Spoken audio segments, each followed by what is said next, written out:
Hola, buenas tardes. Mi nombre es India Dilene López Jiménez. Actualmente curso el tercer semestre de la carrera de licenciatura en Ciencias Biomédicas, llevando la materia de genética básica impartida por la doctora Noemí García Magallanes.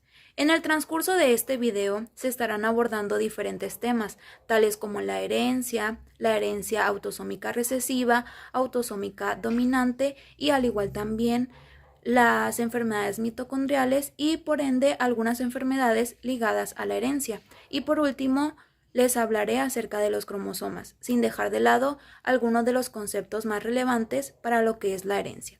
Espero que este video sea de su agrado. El naturalista Gregor Mendel divulgó los principios básicos de la herencia por medio de la publicación de sus hallazgos en el año de 1866. El naturalista Gregor Mendel tuvo una gran importancia en los conceptos de genética, ya que gracias a que él trabajó con combinaciones de distintos guisantes, esto mismo para saber las características y la procedencia de los mismos. El significado de su trabajo no se apreció en toda su magnitud hasta el año de 1900. Gracias a él conocemos diferentes conceptos de los que les estaré hablando a continuación.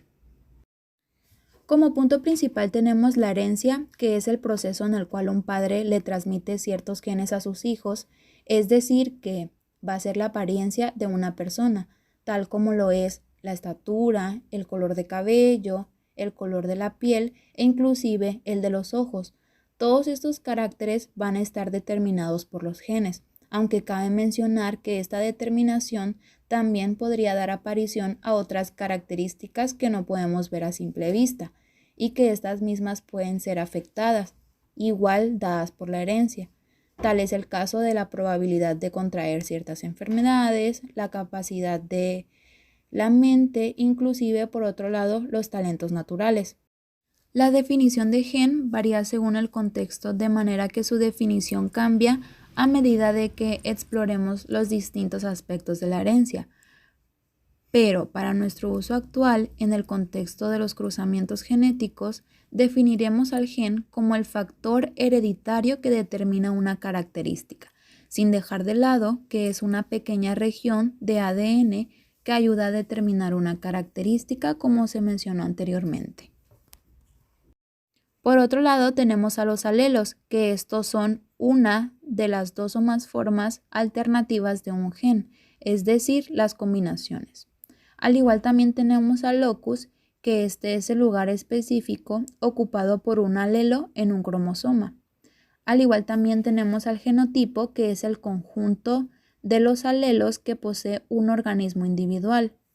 Y bueno, de este modo podemos determinar que es heterocigotos y homocigotos. En el caso de los heterocigotos, podemos decir que es un individuo que posee dos alelos diferentes en un locus determinado. Y por otro lado tenemos a los homocigotos, que en este caso es un individuo que posee dos alelos, pero de lo contrario, estos van a ser iguales en un locus determinado. Un fenotipo, también denominado rasgo, es la apariencia o manifestación de una característica. Por última definición tenemos lo que es el carácter o característica, que este se va a definir como un atributo o cualidad que posee una persona. La herencia mendeliana se refiere a la transmisión de un único gen mediante un patrón, dependiendo, ya sea dominante, recesivo o ligado al cromosoma X. Los descubrimientos realizados sobre la estructura del ADN, al igual también el código genético, el genoma y sobre todo la observación de que algunos caracteres y enfermedades hereditarias no siguen el patrón clásico de herencia mendeliana, ha conducido a los investigadores a también investigar a otros posibles patrones de transmisión de caracteres hereditarios, en especial a los referidos a la herencia multifactorial y a la herencia mitocondrial. En este presente video se estarán abordando los diferentes tipos de herencia. Para entender un poquito mejor acerca de lo anterior, tenemos que tomar como punto de referencia los símbolos genéticos, que como ya hemos visto, los cruzamientos genéticos suelen representarse con símbolos distintos estos para designar los alelos. Estos se utilizan principalmente las letras minúsculas para designar a los alelos recesivos y las mayúsculas para los alelos dominantes. En la presente imagen podemos ver ilustrada la simbología usada para la creación de un árbol genealógico. Una vez mencionado todo lo anterior, podemos entrar a lo que es la herencia autosómica recesiva, que como dato interesante se sabe que una gran cantidad de defectos genéticos en el humano se heredan como caracteres recesivos para desórdenes causados por un alelo recesivo, es decir, que este va a estar determinado con una A minúscula. Solo los individuos homocigotos, es decir, que van a estar representados con dos letras A minúsculas, tendrán la enfermedad. Pero por otro lado, los individuos heterocigotos, es decir, una A mayúscula y una A minúscula, son llamados portadores, dados que ellos tienen una copia normal, por el motivo no estarán enfermos. Cuando los padres tienen el fenotipo, es decir, la enfermedad, ambos deben ser heterocigotos, es decir, que estos van a tener dos alelos diferentes. Una persona es homocigota si tiene alelos idénticos en el mismo locus, y por el contrario, una persona es heterocigota si tienen sus dos alelos con mutaciones diferentes en el mismo locus. En el caso de la consanguinidad de la herencia autosómica recesiva, esta se va a dar cuando una persona tiene uno o más ancestros en común. La mayor parte de los genes para los trastornos de estas enfermedades autosómicas recesivas van a estar presentes principalmente en portadores más que en los homocigotos. Entonces, de esta manera podemos decir que estos pueden distribuirse en las familias durante varias generaciones, sin que aparezca en forma homocigótica. Es decir, que estos genes no van a ser revelados hasta que el portador procrea con alguien que porta la misma mutación. Mientras tanto, cuando la frecuencia de esta enfermedad es rara, se puede pensar que la existencia de la consanguinidad, ya que la probabilidad de reunión de los alelos defectivos aumente cuando hay un antepasado en común. Es decir, de este modo, que cuando tenemos antepasados en común que sean portadores de las enfermedades que están ligadas a la herencia autosómica recesiva, la probabilidad de adquirir esa enfermedad va a ser mayor. Entonces, cuando sucede esta mutación nueva, el fenotipo no aparece en el individuo portador de esta. El riesgo de contraer enfermedades pues va a ser dependiendo de los criterios de la herencia autosómica recesiva, es decir, que esta va a tener un riesgo de recurrencia de 1 en 4. Tiene un patrón de transmisión horizontal y al igual también tanto hombres como mujeres van a tener la misma probabilidad de ser afectados. Como punto principal tenemos que una de las enfermedades autosómicas recesivas más frecuentes es la fibrosis quística, que esta enfermedad es una infección formadora de moco viscoso en pulmones que va a provocar principalmente que estos fluidos se tornen espesos y pegajosos para que luego se queden estancados en los tubos, tractos y en los canales, provocando diferentes afecciones. Por otro lado, tenemos otro tipo de herencia, que es la autosómica dominante, que en este caso los individuos afectados van a ser siempre descendientes de un progenitor portador afectado del mismo carácter, a excepción si se tiene el caso de la aparición por una nueva mutación. Al igual también el carácter aparece en cada una de las generaciones, es decir, que esta no salta generaciones, salvo en el caso de que disminuya su penetrancia. En este caso, tanto los hijos como las hijas están afectados en proporciones similares. Esto no va a variar. Entonces, también podemos mencionar que en la descendencia van a aparecer tantos individuos afectados como no afectados. La mitad de los descendientes del matrimonio entre un afectado heterocigoto y un normal estarán afectados. Todos los hijos en un matrimonio entre individuos normales serán normales. Esto es una característica fundamental de este tipo de herencia. Al igual también en este tipo de herencia se encuentran criterios de herencia, tales como los riesgos de recurrencia del 50%, al igual también un patrón de transmisión vertical, que esto va a ser la peculiaridad que va a tener de la que les mencioné anteriormente, al igual también con la misma probabilidad de que ambos sexos se van a ver afectados de igual forma. En esto no va a variar de que si es hombre, si es mujer. Tanto hombre como mujer se ven con la misma posibilidad de que se tenga una enfermedad de este tipo.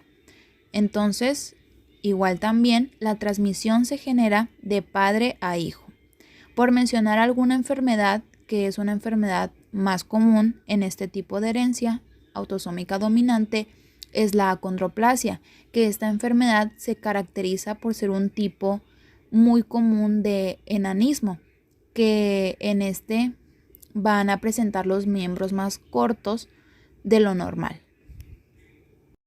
Por consiguiente, tenemos a la herencia ligada al X, que en este tipo de herencia un gen puede ser transmitido a través de una serie de mujeres que estas mismas van a ser portadoras.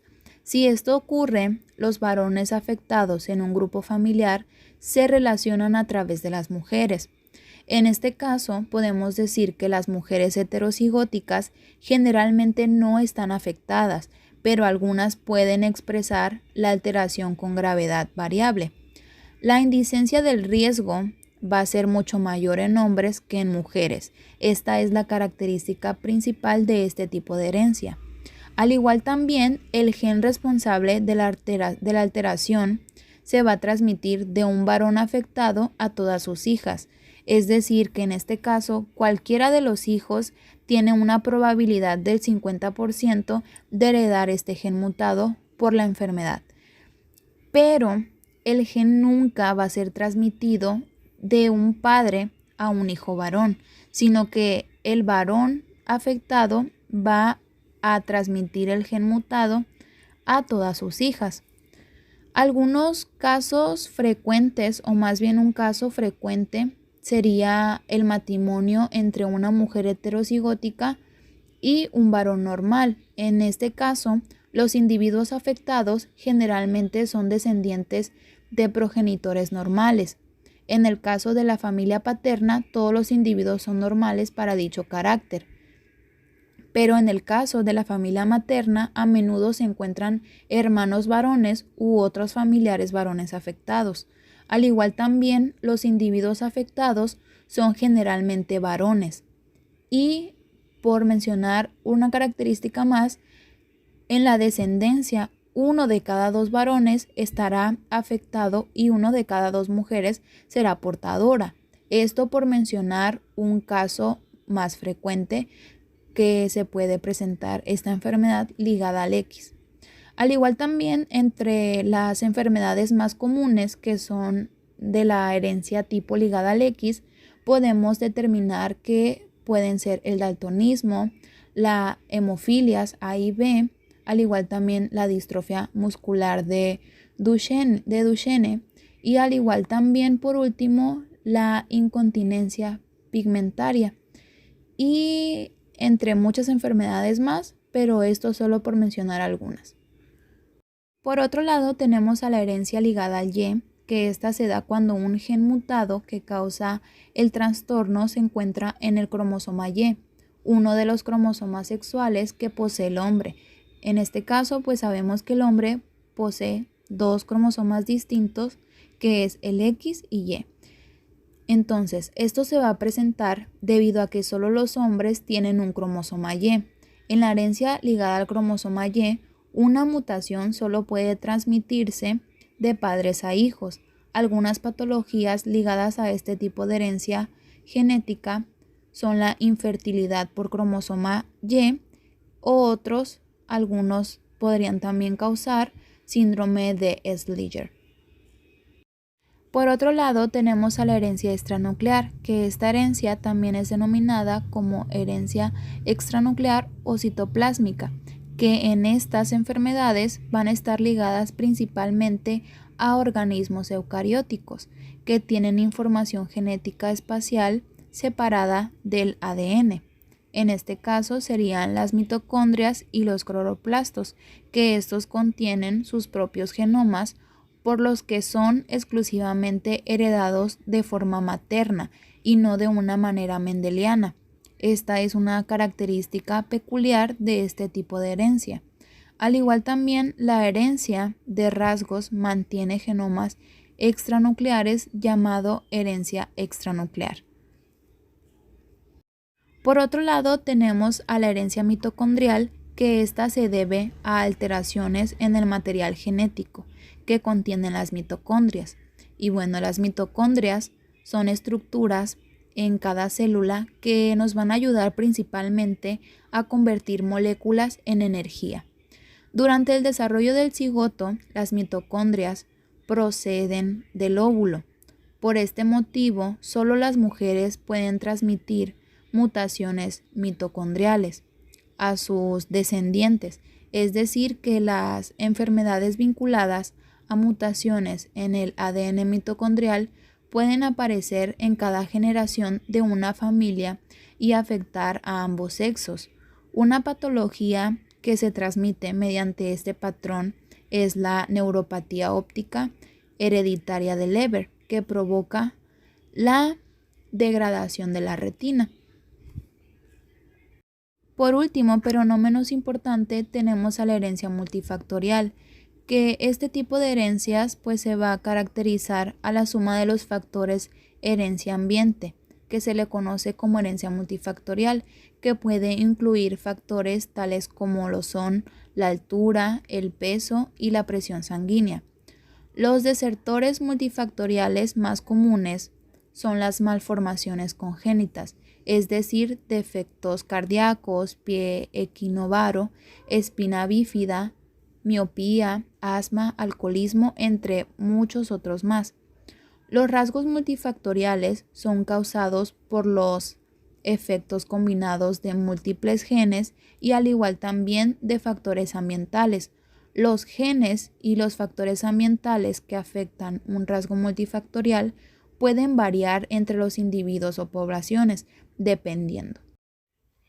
La herencia poligélica se refiere al mecanismo de transmisión de caracteres fenotípicos, que son el resultado del efecto aditivo de muchos pares de genes, en lugar de un solo par, como ocurre en el caso de la herencia mendeliana.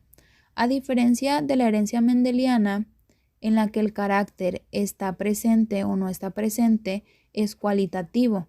En el caso de la multifactorial, los rasgos muestran frecuentemente una variación continua, es decir, que estos datos son cuantitativos.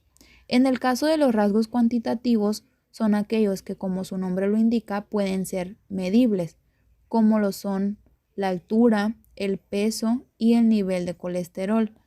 Por lo general, los rasgos cuantitativos van a mostrar una variedad continua. Esto significa que ellos pueden asumir un número ilimitado de valores intermedios en los extremos. Entre los grados de relación podemos encontrar a la familia del primer grupo, que tiene un 50% de genes, que estos van a estar presentes en común, que pueden ser, por ejemplo, los padres, hijos y hermanos. Por otro lado, tenemos al segundo grupo de familias, que tienen el 25% de estos genes en común, que en estos van a encontrarse los sobrinos, sobrinas y abuelos. Y por último, tenemos al tercer grupo familiar, que van a tener en común solamente el 12,5% de los genes, y estos van a estar presentes en los primos hermanos. A continuación les voy a mencionar algunas características de la herencia multifactorial, las cuales pueden ser tres principales. La número 1, el riesgo es mayor para parientes de primer grado y mucho menor para parientes en segundo grado, y la descendencia más lentamente para familias más lejanas. La 2, puede ser que el riesgo de recurrencia es mayor cuando más afectados hay en la familia. Y la número 3 y última, el riesgo de recurrencia es mayor cuando más grave es la malformación. Como último punto, tenemos a los cromosomas, que los cromosomas son estructuras que se encuentran en el centro, es decir, en el núcleo de las células que transportan fragmentos largos de ADN. Y como bien sabemos, el ADN es el material que contiene los genes y es el pilar fundamental para el cuerpo humano. Al igual también, los cromosomas van a contener en su estructura proteínas que van a ser útiles para ayudar al ADN a existir en la forma apropiada. Los cromosomas vienen en pares. Normalmente cada célula en el cuerpo humano tiene 23 pares de cromosomas, es decir, 46 cromosomas en total, en los cuales la mitad proviene de la madre y la otra mitad del padre. Dos de los cromosomas, el X y el Y, van a determinar el género, dependiendo si es masculino o femenino, y se denominan cromosomas sexuales. En las mujeres, los cromosomas van a estar presentes como XX y en los hombres van a estar presentes como un cromosoma X y como un cromosoma Y. La madre le aporta un cromosoma X al hijo, mientras que el padre puede contribuir ya sea con un cromosoma X o con un cromosoma Y. Entonces, de este modo, el cromosoma que el padre determine, pues va con ello a determinar también si el bebé va a ser un masculino o un femenino. Los cromosomas restantes se van a denominar autosómicos y se conocen como pares de cromosomas del 1 al 22. Entonces, conociendo lo anterior, al igual también como se mencionaba en la herencia, ya sea mendeliana o multifactorial, también en este caso va a haber desórdenes cromosómicos, que estos van a ser condiciones que van a estar asociadas a cambios visibles en los cromosomas. En este caso, los responsables del 50 al 60% de los abortos espontáneos se deben a cambios visibles en los cromosomas. Al igual también el 0.6% de los nacidos vivos van a aportar alguna cromosomopatía, en este caso si se tienen alteraciones cromosómicas. Al igual también en el caso de las alteraciones cromosómicas van a haber de dos clases: las alteraciones en el número y las alteraciones en la estructura. En el caso de las alteraciones en el número, podemos encontrar que estas alteraciones implican múltiplos del número haploides, es decir, que van a estar denominadas como euploidías. Y por otro lado tenemos que en los cambios en los cuales solo uno o algunos cromosomas están implicados, estos van a ser denominados como aneuploidías. En el caso de las alteraciones en la estructura, los cromosomas van a estar expuestos a la acción de numerosos agentes ambientales, es decir, que van a dañar su estructura y en ocasiones pues van a fracturarlos o al igual también pueden presentar roturas en los mismos. En este caso podemos encontrar a los agentes físicos, como en el caso de la radiación, a los agentes químicos tales como los fármacos, agentes alquilantes o biológicos como los virus. Y bueno, una de las enfermedades más comunes en cuanto a las alteraciones de los cromosomas, precisamente en el cromosoma 21, es el caso del síndrome de Down. Esto ha sido todo de mi parte. Espero que este video haya sido de su agrado. Gracias.